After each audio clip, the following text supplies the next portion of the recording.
lighting म दिइहाल्छु यसमा हल्का फ्रेस रातिको 7 नट अ फेक क्या ओन्ली फर फेयरमा चल्ने मान्छे हो र त्यस्तै हो हेर्न सकिन्छ म अहिले मलीमा लगत्तै 7 बजी छु मैले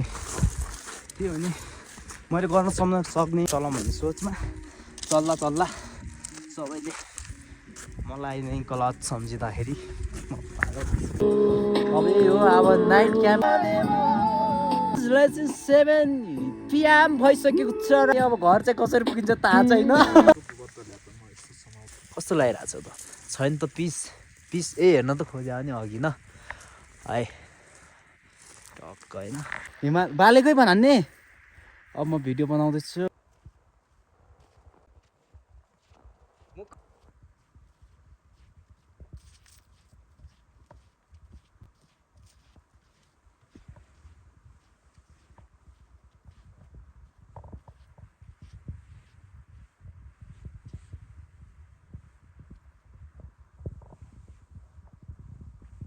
अब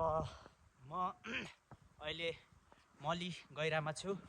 अनि त्यसपछि म यसमा घुमिरहेको छु र यसमा मैले अब जतिसक्दो अब क्याप्चरिङ हवाई फायर पनि हानिसकेर मेरो आफ्नै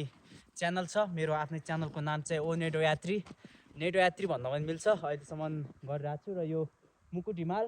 यताको यो अब फोक्सुन्डो एरियाको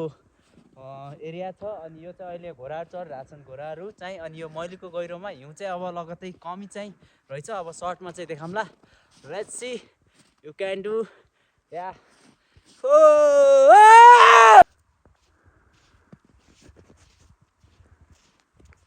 अब हामीहरू ओह्रालो झर्दैछौँ बाटो छ छैन थाहा छैन जङ्गल चाहिँ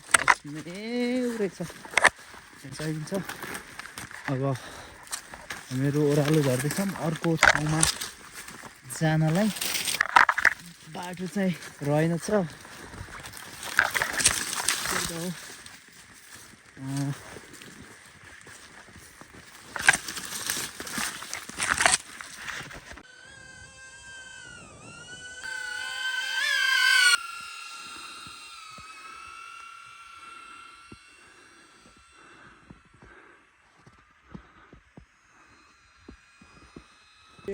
हाम्रो मलीमा काम कुरा हुँदैछ सकिन्छ जाँदैछौँ अब एउटा पोइन्ट खोज्न जक्सन पोइन्ट हामी जुन ठाउँमा क्याम्पिङ गरेर बस्न मिलोस् र आगो ताप्न मिलोस् त्यो ठाउँमा गएर अहिले क्लोजिङ गरौँला र अहिले ओपनिङ हुँदैछ सुट आउट अब हामीहरूले हिउँमा क्याप्चरिङ हान्यौँ अब आज मलीमा 2, 3, 4 बजिसक्यो हजुर हेर्न सकिन्छ पछाडि उता मुकुट हिमाल त्यसपछि लिएर यता पनि साइडमा छ हिमालहरू पछि धेरै छ हिमाल धौलागिरी हिमाल पनि यतातिर पर्छ जस्तै यो उता अनि हेर्न सकिन्छ ब्याक साइडमा अब यो भर्खर घाम बुटिसकेको छ सकिसकेको छ र अब मलदेखि तल्लो मली हुँदै हामीहरू अब ओह्रालो झर्दैछौँ अब जुन बाटो आयौँ त्यो बाटो फर्केनौँ र अर्को बाटो छ यहाँ भलकिङ हजुरले फोन भइरहेछ त अब हिँडिरहेछौँ हेर्न सकिन्छ हिउँ छ हाम्रो खुट्टा पनि पुरै ठिराइसकेको छ र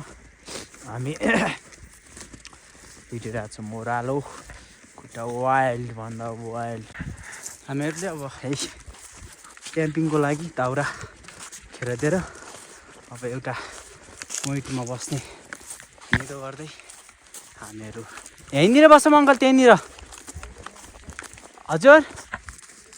अघि ठाउँमा जाँदैछौँ हेर्न सकिन्छ दाउरा